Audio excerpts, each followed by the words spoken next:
사도신경으로 우리의 신앙을 고백하시겠습니다.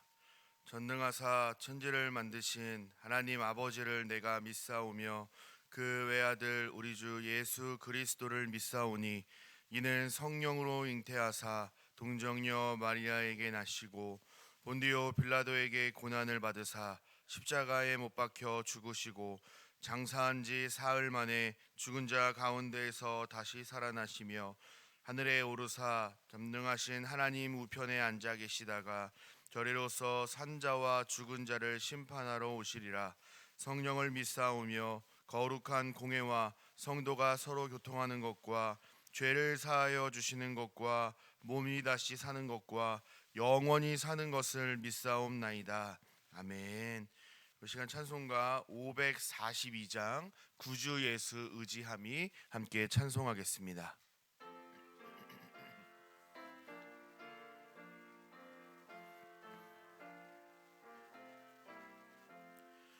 구주 예수 의지함이 심히 기쁜 일일세 영생 허락 받았으니 의심하주 없도다. 예수 믿는 것은 받은 증거 많도다. 예수 귀한 예수 믿음 더욱 주소서. 구주 예수 의지함이 심히 기쁜 일일세 주를 믿는 나의 마음 그의 피에 적시네. 예수 믿는 것은 받은 증거 많도다. 예수 귀한 예수 믿음 더욱 주소서. 구주 예수 의지하여 죄악 벗어버리네. 안위 받고 영생함을 주께 모두 얻었네.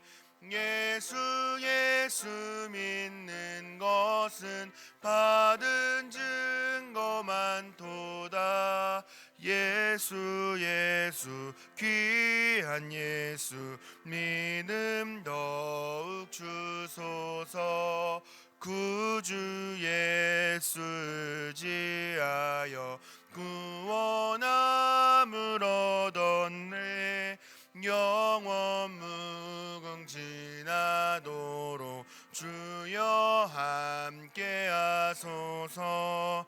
예수 믿는 것은 받은 증거 많도다.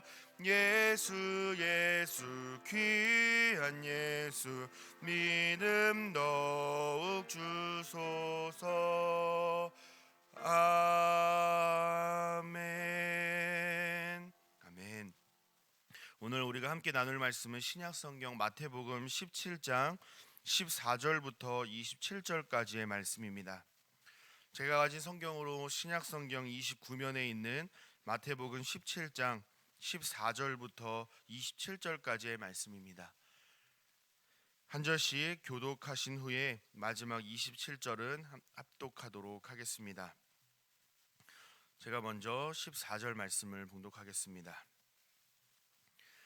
그들이 무리에게 이르매 한 사람이 예수께 와서 꿇어 엎드려 이르되 주여 내 아들을 불쌍히 여기소서. 그가 간질로 심히 고생하여 자주 불에도 넘어지며 물에도 넘어지는지라. 내가 주의 제자들에게 데리고 왔으나 능히 고치지 못하더이다. 예수께서 대답하여 이르시되 믿음이 없고 패역한 세대여, 내가 얼마나 너희와 함께 있으며 얼마나 너희에게 참으리요. 그를 이리로 데려오라 하시니라. 이에 예수께서 꾸짖으시니 귀신이 나가고 아이가 그때부터 나으니라. 이때에 제자들이 조용히 예수께 나와 이르되 우리는 어찌하여 쫓아내지 못하였나이까. 이르시되 너희 믿음이 작은 까닭이니라. 진실로 너희에게 이르노니 만일 너희에게 믿음이 겨자씨 한 알만큼만 있어도 이 산을 명하여 여기서 저기로 옮겨지라 하면 옮겨질 것이요 또 너희가 못할 것이 없으리라. 때에 예수께서 제자들에게 이르시되 인자가 장차 사람들의 손에 넘겨져 죽임을 당하고 제3일에 살아나리라 하시니 제자들이 매우 근심하더라. 가버나움에 이르니 반세겔 받는 자들이 베드로에게 나와 이르되 너의 선생은 반세겔을 내지 아니하느냐. 이르되 내신다 하고 집에 들어가니 예수께서 먼저 이르시되 시몬아 내 생각은 어떠하냐. 세상 임금들이 누구에게 관세와 국세를 받느냐. 자기 아들에게냐 타인에게냐. 베드로가 이르되 타인에게니이다. 예수께서 이르시되 그렇다면 아들들은 세를 명하느니라. 함께 읽습니다.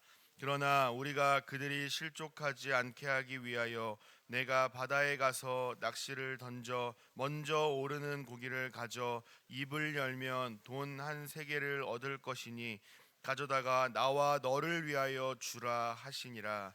아멘. 이른 새벽에 주님 전에 올라오시면서 7분의 성도님께서 1,000번째 예물을 드리셨고 한 분의 성도님께서 감사의 예물을 드리셨습니다. 감사의 제목을 나누겠습니다. 모든 것이 하나님의 은혜였습니다. 감사합니다. 아멘. 오늘도 새벽을 깨워 기도의 자리로 나오신 여러분 주님의 이름으로 환영하고 축복합니다. 오늘도 말씀을 깨닫는 지혜와 기도할 때에 응답하시는 하나님을 경험하는 은혜의 새벽이 되시기를 간절히 소망합니다. 오늘 본문은 마태복음 17장 후반부의 내용입니다. 우리가 새벽마다 마태복음을 계속 살펴보고 있듯이 예수님께서는 믿음에 대해서 자주 강조를 하셨습니다. 마태복음 8장에서는 중풍병 걸린 하인을 위해 애쓴 이 백부장의 믿음을 칭찬하신 바 있습니다. 9장에서도 한 관리의 딸을 고쳐주시면서 딸아 안심하라 내 믿음이 너를 구원하였느니라 라고 말씀하셨습니다. 15장에서도 이방인의 대명사라고 할 수 있는 이 가나안 여인의 믿음을 칭찬하셨고요. 16장에서는 베드로의 신앙 고백 위에 주님의 몸된 교회를 세워주시겠다라고 말씀해 주시고 죽음과 부활에 대해서 말씀해 주셨습니다. 오늘 본문 17장은 이 매일 성경 큐티책 오늘 본문의 제목을 보면 겨자씨만한 믿음이라고 제목을 하고 있는데 예수님께서 강조하시는 바른 믿음이 무엇인지 예수 그리스도의 제자된 삶을 살아가는 그 우리 모두에게 이 믿음이 왜 필요한지에 대해서 같이 살펴보도록 하겠습니다. 오늘 본문의 내용은 산에서 내려오신 예수님께서 귀신을 쫓지 못하는 제자들을 보시고 그들의 믿음 없음을 책망하시며 교훈하시는 내용이 기록되어 있습니다. 14절부터 21절까지의 내용은 이렇습니다. 예수님은 베드로와 야고보, 요한 이렇게 세 제자와 함께 산에서 내려왔는데 나머지 제자들이 무리들과 함께 모여 있습니다. 한 사람이 예수님께 나와 꿇어 엎드려 이렇게 말합니다. 내 아들을 불쌍히 여기소서. 그가 간질로 심히 고생하여 자주 불에도 넘어지며 물에도 넘어지는지라 라고 예수님을 향하여 말합니다. 이 고백은 굉장히 멋진 고백처럼 보이지만 예수님에 대한 지식이나 믿음이 있음을 가진 사람은 아니었습니다.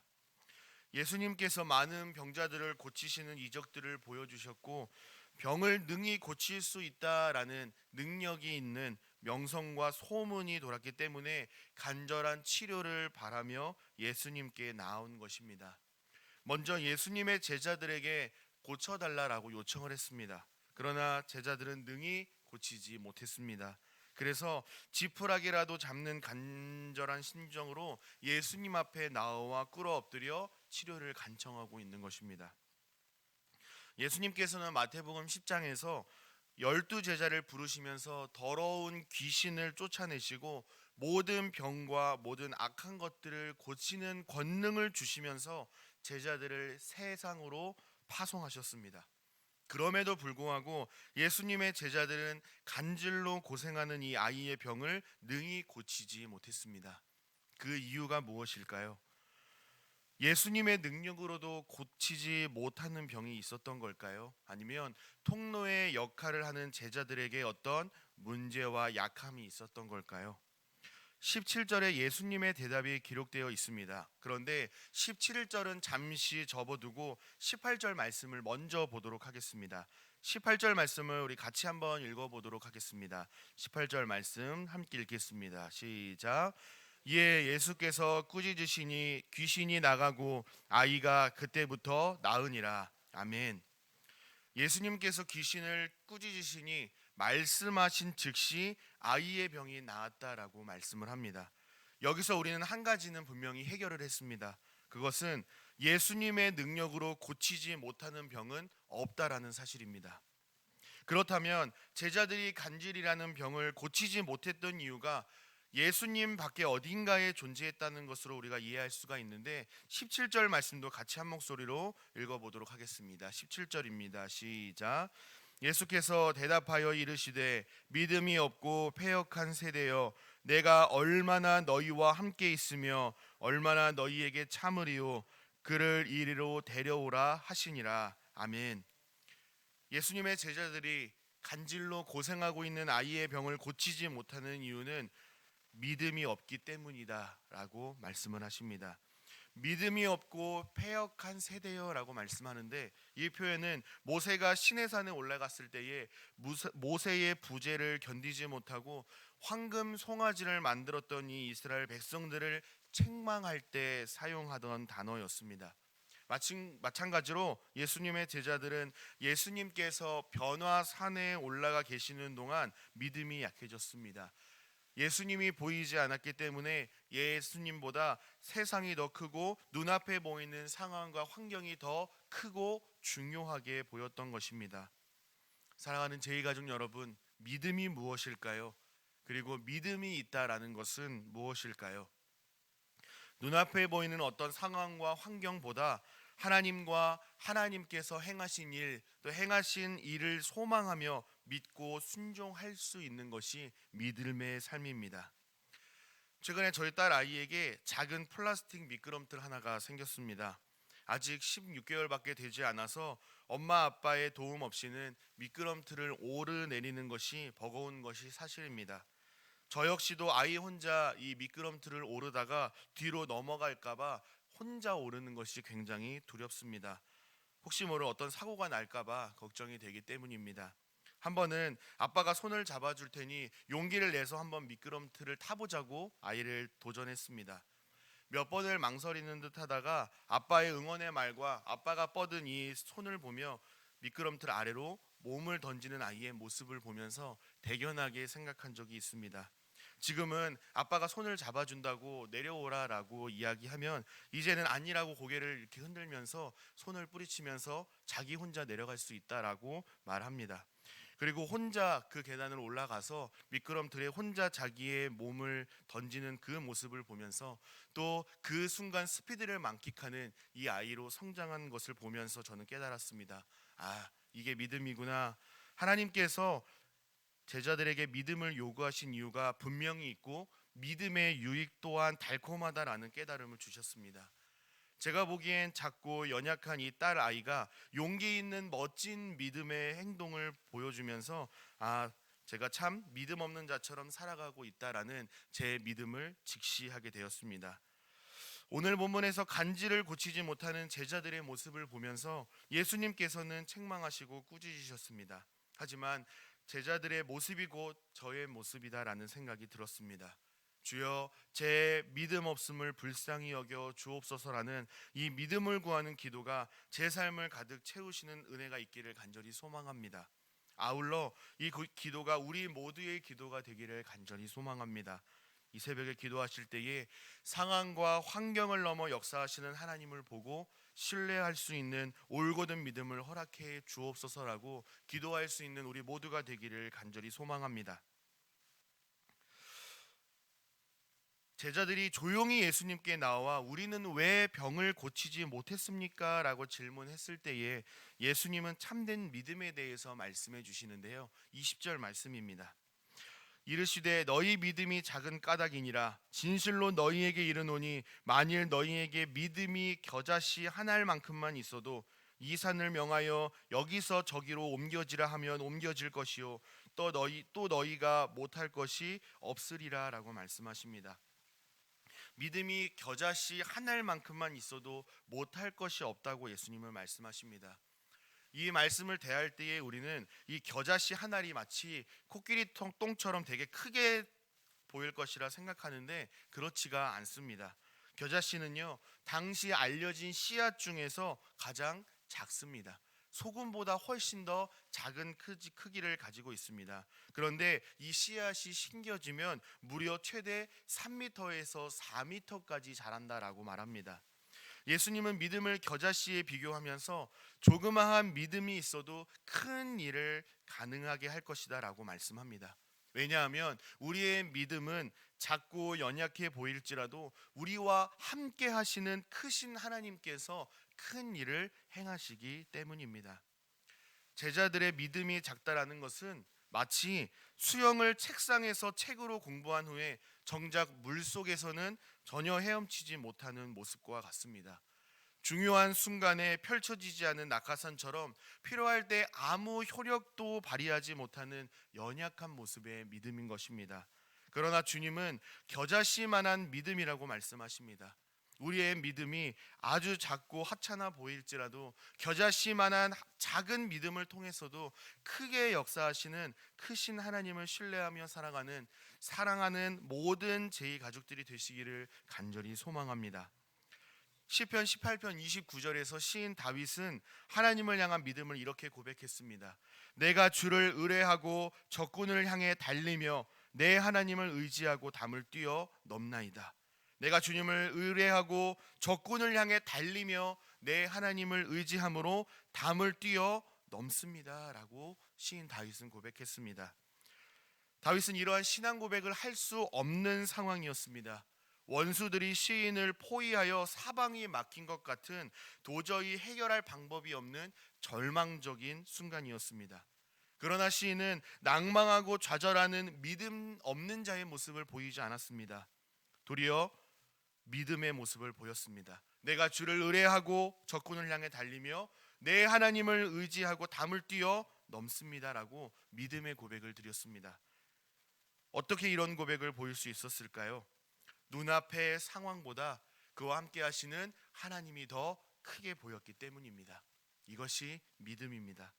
하나님을 향한 믿음이 있는 자는 내 하나님을 의지함으로 담을 뛰어 넘나이다라는 이 시인의 고백처럼 나의 현실과 상황을 초월하여 나와 함께 하시는 하나님을 발견하고 하나님만을 의지하며 믿음의 걸음을 내딛는 것이 하나님을 믿는 믿음을 가진 자의 참된 모습인 것입니다. 우리에게 이러한 믿음의 모습이 있습니까? 우리 모두에게 이러한 믿음의 모습이 있게 되기를 간절히 소망합니다. 그런 한 가지 믿음에 대하여 우리가 기억해야 할 것은 이러한 믿음의 태도가 어쩌면 우리가 기합을 넣거나 우리가 조금 더 확신을 가지고 믿어보자라는 우리 안에서 결단으로 되는 것이 아니라 하나님께서 우리에게 믿음을 주셔야 한다라는 사실을 우리는 기억해야 합니다. 오늘 이 새벽에 기도하실 때에 하나님을 의지하여 담을 뛰어넘을 수 있는 용기와 믿음을 허락해 주옵소서라고 기도하는 저와 여러분 되시기를 바랍니다. 기도할 때에 믿음과 은혜를 허락하여 주실 줄 믿습니다. 우리 모두에게 믿음과 용기를 사모하는 은혜가 있게 되시기를 간절히 소망합니다. 이제 22절과 23절은 예수님께서 자신의 죽음과 부활에 대하여 다시금 말씀하십니다. 22절에 사람들의 손에 넘겨진다 라는 말은 인류 대표로 권력자들에게 죽임을 당할 것을 말씀하십니다. 예수님의 십자가에서의 죽음은 수치이자 고통이었습니다. 아버지와의 단절이 불가피한 절망과 눈물의 순간이지만 하나님의 관점에서 보면 하나님의 일을 감당하기 위해 구원을 성취하기 위해 반드시 통과해야 하는 터널이요 예수 믿는 우리에게는 큰 은혜와 감사의 제목인 것입니다. 예수님은 죽음이 끝이 아니라 사흘 만에 다시 부활하실 것을 말씀하십니다. 마지막으로 24절부터 27절까지는 성전세에 대해서 말씀을 해주십니다. 세금 징수원이 베드로에게 예수님과 너희는 성전세를 내지 않느냐라고 묻습니다. 율법은 이 이스라엘이 인구 조사를 할 때마다 20살부터 50세까지의 남자는 한 사람당 반 세겔씩 성전세를 내도록 했습니다. 그런데 이 성전세를 내는 의견이 분분했습니다. 바리새인들은 반드시 내야 한다라고 주장을 한 반면에 사두개인은 마음에 뜻이 있는 사람만 성전세를 내도 된다라고 주장을 했습니다. 이러한 상황 속에서 예수님은 시몬아, 성전세를 내는 것에 대한 너의 생각은 어떠니? 라고 베드로의 생각을 물으셨습니다. 원칙적으로 세상의 왕들이 자기 자녀에게 세금을 물리지 않습니다. 그러므로 예수님의 제자들은 하나님의 자녀가 되었으니 세상의 성전세를 내지 않아도 됩니다. 그러나 예수님께서는 이 성전세를 거두는 자들과 무리들이 실족하지 않도록 배려하는 차원에서 성전세를 내셨습니다. 성전세를 어디서 구하는가 하면 낚시를 해서 잡은 물고기 입에서 나온 이 한 세기를 가져다가 예수님과 베드로의 성전세를 납부하라라고 말씀하십니다. 이 모습을 통해서 모든 것을 책임지실 수 있는 예수님의 능력을 베드로에게 다시금 보여주시면서 예수님의 제자답게 두려워하거나 염려하지 말고 오직 주님만을 신뢰하는 믿음의 삶을 살아갈 것을 가르쳐 주십니다. 고린도전서 8장 12절과 13절에 이런 말씀이 있습니다. 이같이 너희가 형제에게 죄를 지어 그 약한 양심을 상하게 하는 것이 곧 그리스도에게 죄를 짓는 것이니라. 그러므로 만일 음식이 내 형제를 실족하게 한다면 나는 영원히 고기를 먹지 아니하여 내 형제를 실족하지 않게 하리라 라고 바울은 말합니다. 우리의 자유나 권리가 이웃에게 피해를 준다면 그것은 우리가 사용할 수 있지만 사용하지 않는 것이, 배려 차원에서 사용하지 않는 것이 믿음 있는 자의 마땅한 모습인 것입니다.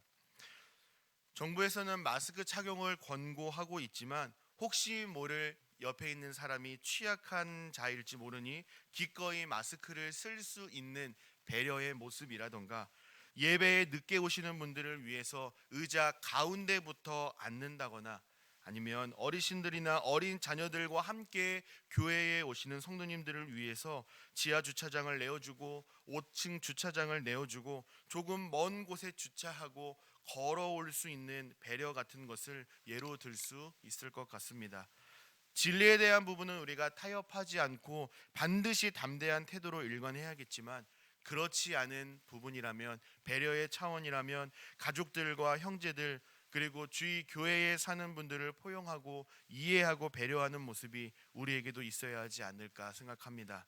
오늘 하루도 나아가 한 주간 동안 겨자씨만한 이 작은 믿음을 통해서도 큰 일을 행하시는 그 하나님을 여러분의 삶 가운데 발견하고 또 신뢰하실 수 있기를 바랍니다.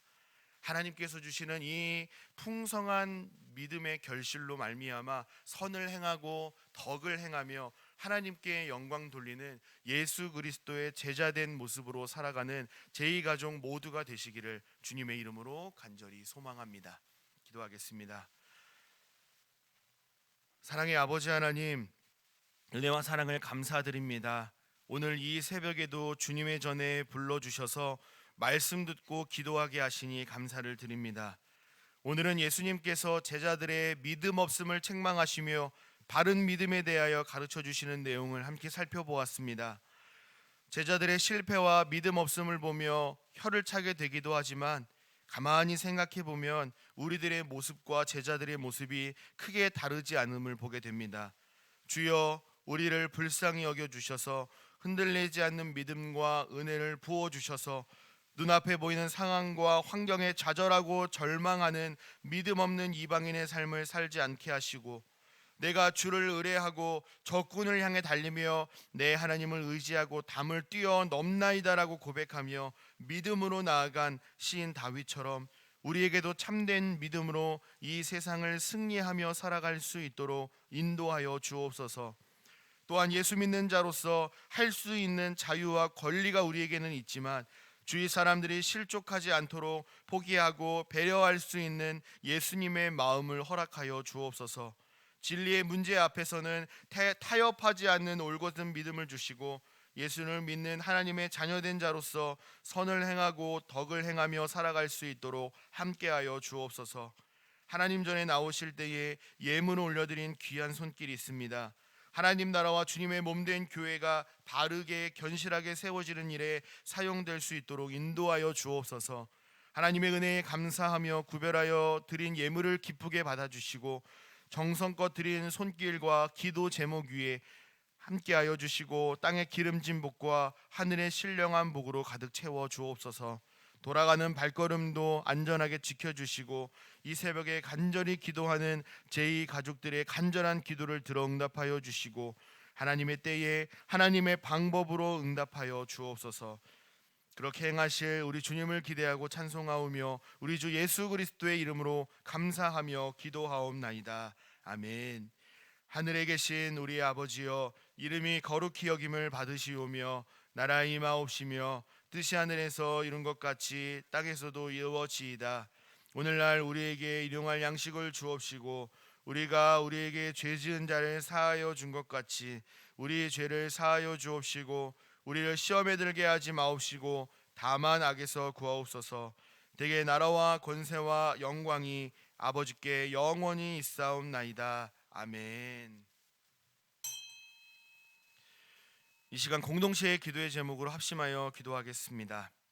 3월 11일 토요일 새벽 6시에 드리는 온가족 토요 새벽 기도회를 통해 가족이 함께 기도하며 하나님의 은혜를 경험케 하옵소서. 함께 기도해 주시고 사순절 기간 동안 십자가의 고난을 묵상하고 성찰하는 경건 훈련의 기간이 되게 하옵소서. 기도해 주시고 새학기를 맞이하는 자녀들에게 믿음과 지혜를 주옵소서라고 우리 공동체를 위해서 함께 기도하신 후에 개인의 기도 제목으로 하나님 앞에 나아가도록 하겠습니다. 함께 기도하시겠습니다.